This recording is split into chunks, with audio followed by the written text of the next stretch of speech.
Баршаңызға сәлем. Бүгін сіздермен француз халқының галета деп аталатын пирогын дайындайтын боламыз. Бұл пирогтың ерекшелігі өте қатты тәтті болмайды, қанты аз болады. Жемістердің қосындысын және қышқылтым дәм беретін қосындыны ұнататын болсаңыз, осы пирогты жасап көріңіз. Ол үшін бізге ең алдымен ұн қажет болады, сары май, бір ас қасық қант, өте суық су және мен персиктерді қолданатын боламын. Содан кейін үлкен ыдысқа ұнды салып, қантымызды салып, шым тұзды салып, жақсылап араластырып аламыз.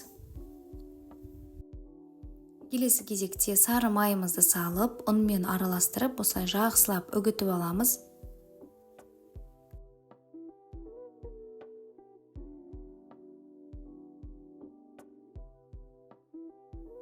Міне барлығын толықтай үгітіп алдым. Енді осыған мұздай су құю керек болады. Мен бірақ 2 мұзды салып жібердім ішіне.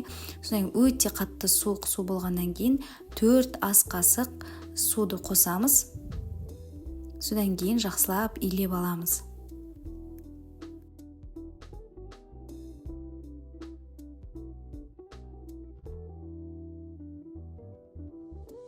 Міне біздің қамырымыз дайын болды. Оны салафанға немесе пищевая пленкаға орап, тоңазытқышқа 15-20 минутқа салып қоямыз. Келесі кезекте жемістерімізді турап дайындап аламыз. Мен персиктерді қолдандым, бірақ сіз клубниканы немесе малинаны, сливаны қолдансаңыз өте керемет болып шығады. Барлығын осылай жіңішке бөліктерге бөліп турап аламыз.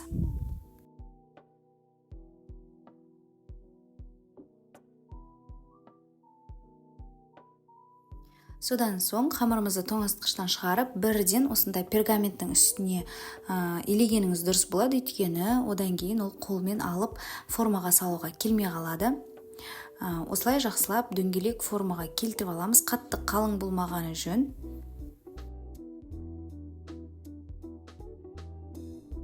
Міне қамырымызды илеп дайындап алдық. Оның дәл ортасына шеттеріне жеткізбей, осылай кукуруз крахмалын жағып шығамыз.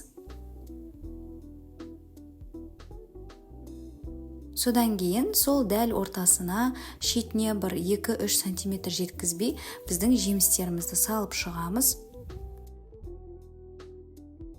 Содан кейін сол жемістердің үстіне осылай қантты сеуіп шықсаңыз болады.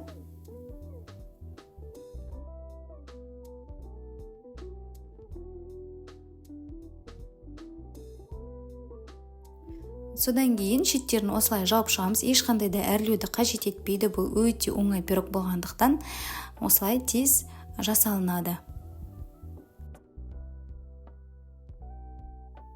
Келесі осылай шет-шетіне жұмыртқаның сарысын жағып шығу керек болады. Келесі кезекте мен шет-шетіне орехтерді сеуіп әрлеп шықтым, бірақ бұны сеппей-ақ, әрлемей-ақ қойсаңыз да болады. Содан соң қызып тұрған пеште 180 градуста пісіріп аламыз. Міне біздің пирогымыз дайын болды.